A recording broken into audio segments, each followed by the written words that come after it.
আসলো, লাশটা কবর দিল, মানুষ জিয়ারত করে চলে গেল। আমিও কবরের উপরে উঠে একটা চিহ্ন দিয়ে আমি বাড়িতে চলে আসলাম।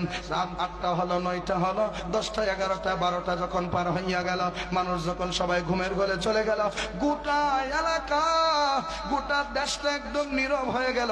আমি ঘর থেকে আমি কবরস্থানের দিকে হাঁটতে শুরু করলাম। কবরস্থানের দিকে যাইতে যাইতে আমার মনের ভিতরে এমন একটা জিনিস কাজ করতেছে, আমি অনুভব করতেছি এই গোটা পৃথিবীটা এমন নীরব হইয়া গেছে যে ডানে কোনো আওয়াজ নাই, বামে কোনো আওয়াজ নাই, সামনে কোনো আওয়াজ নাই, পিছনে কোনো আওয়াজ নাই, কোনো দিক দিয়ে কোনো আওয়াজ নাই, একদম শুনশান নীরব হইয়া গেছে। গাছ থেকে একটা পাতা জমিনের মধ্যে পড়লে সেই পাতার আওয়াজটা পর্যন্ত আমার কানের মধ্যে আইসা ভাসে।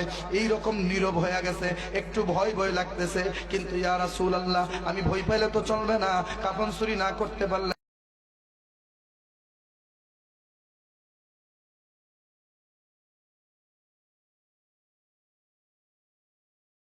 তো চলবে না, কাফন চুরি না করতে পারলে সংসার চলবে না, আমার বিবি আমার সাইরা চইলা যাইব। এই জন্য নবী গো, মনের মধ্যে হালকা হালকা ভয় থাকার পরেও আমি ওই কবরস্থানের উপরে যখন উঠলাম, ওইটা চিহ্নিত করা যে কবরস্থানটা, ওই কবরস্থানটার পাশে গেলাম, যাইয়া আমি আস্তে আস্তে করে মাটিগুলি সরাইতে লাগলাম। ইয়া রাসূলুল্লাহ, আমার একটা অভ্যাস ছিল, আমি পুরো কবরটা একদম উদাম করে ফেলতাম না। আমি কিছু মাটি সরাইয়া যেন আমি কাফনটা চুরি করতে পারি, ওই রকম সুযোগটা করেই আমি কাফনের কাপড়টা চুরি করে বাকি জায়গাটাকে আমি মাটি দিয়ে আবার ভরাট করে চলে আসি, যেন কেউ বুঝতে না পারে। ইয়া রাসূলুল্লাহ, ওই দিন আমি যখন কবরের পাশে গেলাম, যাইয়া মাটিগুলি সরাইতে সরাইতে সরাইতে সরাইতে মাটিগুলি সরাইয়া যখন যে বাঁশের সারগুলি দেওয়া হয়েছে ওইগুলো আমি আস্তে আস্তে সরাইতে লাগলাম।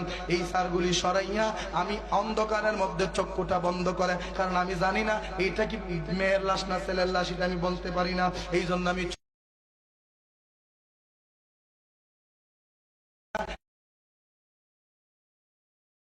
এইটা কি মেয়ের লাশ না ছেলের লাশ, এটা আমি বলতে পারি না।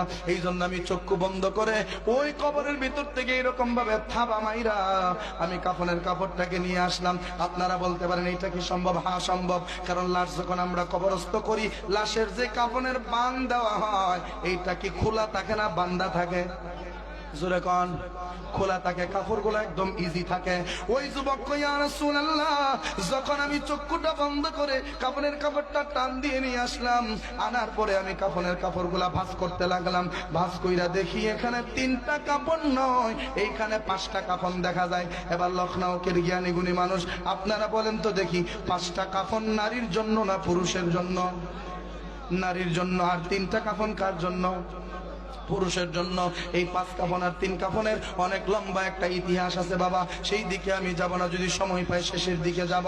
ওই যুবকটা কই, ইয়া রাসূলুল্লাহ, যখন আমার হাতে আমি 5টা কাফন দেখতে পাইলাম, তখন আমার মনের ভিতরে শয়তান ওয়াসওয়াসা দিতে শুরু করলো।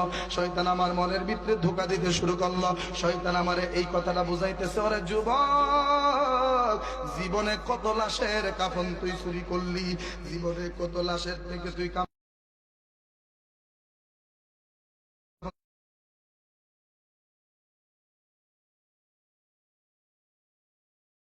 চুরি করে নিয়ে আসলি, কিন্তু কোনোদিন তো লাশের চেহারা দেখলি না, কোনোদিন তো তুই লাশের দিকে তাকাইলিও না।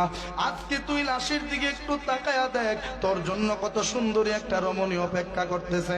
মনের ভিতরে শয়তান ধোঁকা দিল, ওই দুশ্চিন্তা মাথার মধ্যে চলে আসলো। মাথার মধ্যে দুশ্চিন্তা ঘুরতেছে, আমি কি শয়তানের ধোঁকাই পরে কবরের দিকে তাকাবো নাকি আমি চলে যাব? কিন্তু ইয়া রাসূলুল্লাহ, ঠিক সেই মুহূর্তে আমি তো আর আল্লাহর উপরে আমার তেমন একটা ভরসা ছিল না, কারণ চুরি করতে গেছি, আল্লাহর আমি ভুলেই তো চুরি করতে গেছি, কথা ঠিক কিনা?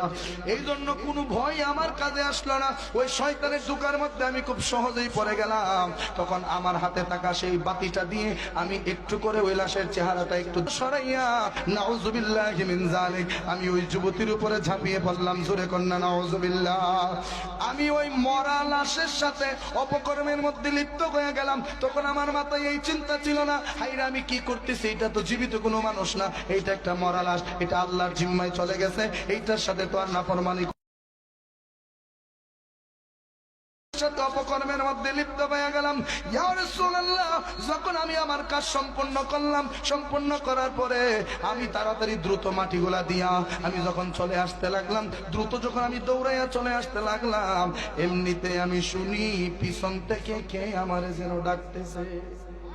জোরে কোন। আচ্ছা, রাত 12টার সময় আপনি কবরস্থানে গেলেন চুরি করার নিয়তে না জিয়ারতের নিয়তে? কবরস্থান থেকে ফেরার পথে কবরের উপর থেকে যদি কেউ আপনারা ডাহে, আর যদি হাত দুর্বল হয়ে থাকে বেড়া সাত সাত জিব্বাটা বাইরে দিয়ে যাবে। একটা কাঁপুনি দিছে, আল্লাহু আকবার কোন। শরীরটার মধ্যে একটা কাঁপুনি চলে আসছে। আমি যখন পিছন ফিরে তাকাইলাম, আমি পিছন ফিরে তাকায়া দেখি এইটা অন্য কেউ না, একটু আগে যেই মেয়েটার সাথে আমি খারাপ কাজ করেছি ওই মেয়েটা আমার ডাকতেছে।